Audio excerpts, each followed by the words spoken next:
Hi, my name is Melvs Santos of #MillennialDriven. And I am Say Lakian of #SaySomething. And we're here with Brother Migs Ramirez. Yes. So, nandito kami sa San Jose Seminary. And our topic for today is about discernment. So, si Brother Migs ang pinaka-naisip namin ni Melvs na interviewin agad sa topic ng discernment. Bakit? Wow, yes. In life, marami tayong options, marami tayong gustong gawin, but hindi tayo sure kung saan tayo gustong pumunta, ano ba gusto natin gawin sa buhay, especially for the rest of our lives.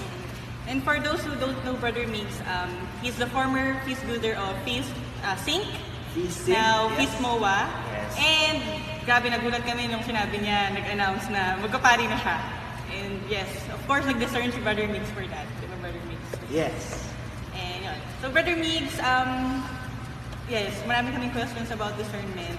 Sure, go ahead. Paano mo malalaman yung will ni Lord for you? Like, for example, ikaw, from feast builder, then you announce that you're going to enter the seminary. Actually, mahabang proseso yung pinagdaanan ko. Mahabang proseso mula pa nung high school ako. Nagsimula yung desire ko na maging pare nung high school ako. 4th year high school. And pumasok ako sa UST, tapos lumabas ulit ako, tapos pumasok ng college seminary, tapos pagdating sa college seminary, lumabas ulit, tapos nagtrabaho. Mahabang panahon talaga yun. Pero yung clincher para sa akin was in 2016 when I just, I felt a turning point in my life. Nasabi ko, parang hindi, nasa akin na lahat nung sinasabing maganda. Kumbaga, ang dami nagsasabi na you're already where you want to be, gusto naming marating yung narating mo and all of that. And I felt I had everything already. Pero alam mo yung feeling na para bang hindi ito yung nakikita kong pang long term. Hindi ito yung habang buhay na on my deathbed, hindi ito yung gusto kong marating, parang ganun. Or there's something more that I would like to be. So, doon siya nagsimula, and then I went into a retreat. Pagpasok sa retreat na yun, yung pinaka-message ni Lord sa akin was, Miguel, kung ano man yung pinaka-gusto ng puso mo, yun din ang gusto ko para sa'yo. Wow! Yun. I think, and that answered so many things. And if we want to know God's will for us, it is really what we want. It is what we desire in our hearts. That's what I feel is where God speaks very, very powerfully. Parang is it something pa, Brother Migs, na parang hindi, nadi-disturb ka lagi? Parang is it something na hindi nawawala sa isip mo? Parang ganon. Oo. Maraming bumabagabag. Oo. Pero yung bagabag kasi, maraming ibig sabihin yan eh. In St. Ignatius, isang master of discernment, he mentioned different aspects na pwede nating kuhanan para magkaroon ng clue kung ano yung gusto ng Diyos para sa atin. Una sa lahat, yung desires. And that's what I mentioned a while ago. What are your deepest desires? Because most powerfully, most probably, God can start speaking to you through that. Pangalawa, your history. Ano yung mga pinagdaanan mo na dati? Ano yung mga bagay na nangyari na sa'yo? Na para bang, wait a minute, if I choose this path, all of my history will make sense. If I choose another path, para bang saan ko hinugot yun? Parang saan galing yun? May mga parte ng options ng buhay natin na will make sense if you look at your history. That's another one. Third one is your emotions. Yung emotions natin, yung do I feel happy? Do I feel joyful? Do I feel at peace with this decision? Ganon. Basically, these are meron pa siyang mga binanggit, pero para sa akin, ito yung powerful, ito yung mga kung saan nanggagaling ang Diyos, kung saan siya bumubulong sa puso. So, ganon. So, like what you said, there are many options.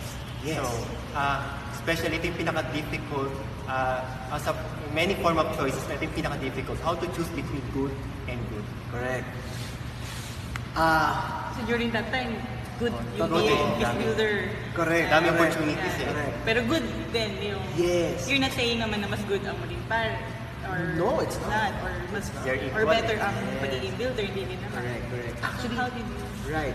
Dyan pumapasok yung discernment. When we talk about discernment, it is choosing between the good and the good. It's not between good and the bad kasi it's obvious. So, but for me, my story happened nung naramdaman ko na, okay, desire, hindi nawala yung desire ng pagpaparit sa akin. Even though, well, I had a girlfriend before, and then I worked already, tapos nagkaroon ako basta I had a romantic inclinations, parang meron ng pinagdaanan gano'n. Kahit marami na in-explore. Marami nang in-explore, pero if I were to be honest with myself, and many people, you cannot judge a person who is, if you want to be honest with yourself, tatanggalin mo talaga yung kung ano yung expectations ng maraming tao. Kasi, well, if we're trying to make decisions, it is very hard to make an honest decision if you are pressured by outside forces. So, I just had to be in that space where I let go of the expectations of other people for me. And I said, hindi, buhay ko to, at buhay ng Diyos para sa akin, ano yung desire ko? And with that, my honest answer was, I still want to be a priest. Ganon. Tapos, history, I started serving in the parish when I was 12 years old. Tapos yung yung angkan ko, yung lolo't lola ko, nagsaserve din sa parokya. So, eventually, when I entered the seminary, sabi ko, oo nga no, everything that I went through now makes sense from where I was before. So that's another one. And then emotions, when I entered the seminary, alam mo yung parang wala ka nang, ako nung naramdaman ko nun, parang hindi ko na kailangan mag-improve yung sarili ko sa maraming tao. Kasi I just felt, andito na ako. It started to settle down. Parang gano'n. I love that, no? Yung sinabi mo na hindi mo na kailangan i-prove. Yes. Right. Parang nagkaroon ka ng peace and joy. Yes. So, Sometimes kasi siguro, I think lang, pagka hirapan tayong mag-decide over two things, over two good things, kasi meron tayong gustong i-prove. Yes. Oh, yeah. Parang, pupunta ba akong abroad is good. Correct. Stay ako sa Philippines is good. Correct. Pero, parang, do you have to prove something kaya kailangan mong mag-abroad? Do you have to stay here? Yes. Parang yun lang yung nakuha ko. Ganda. And many times, yung proving oneself or yung expectations of others, playing around with the expectations of others, was also difficult for me. Kasi, feast builder ako, di ba? Maraming expectations ng mga tao. But then I announced that I want to become a priest.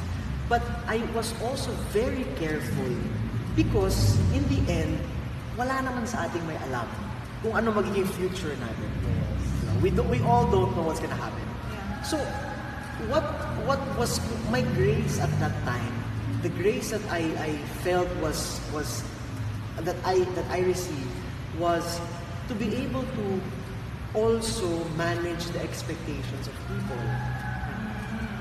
Ang sinabi ko noon was, gusto kong magpare, ipagdasal niyo po ako sa pagpapare, na maging banal akong pare, pero sa ending, hindi ko naman talaga alam kung magiging pare ako. But I was willing to kind of take that first step of entering the seminary. That was the decision that I had to make. So you're saying, Brother Migs, na kailangan i-take mo muna yung first step? Yes. Kasi kunyari, may options ka. Dapat, pag ba sinabi mong ganitong isang bagay na pipiliin mo, yun na yun? Or kailangan mo lang siyang i-take? Yan yung takot ng marami sa ating mga kabataan. In making a decision, yes, you want to commit to, for example, option A or option B. Both are good. And right now, my deepest desire is the road of option B, for example. Okay. Right? Okay. But at the same time, there is this responsibility, there is this commitment, there is this desire to really take option B. But at the same time, meron siyang thin line between doing everything to take option B, at the same time trusting in God. If Lord, if this does not work, I allow you to lead me elsewhere. Merong ganong thin lines. Ito yung naranasan ko.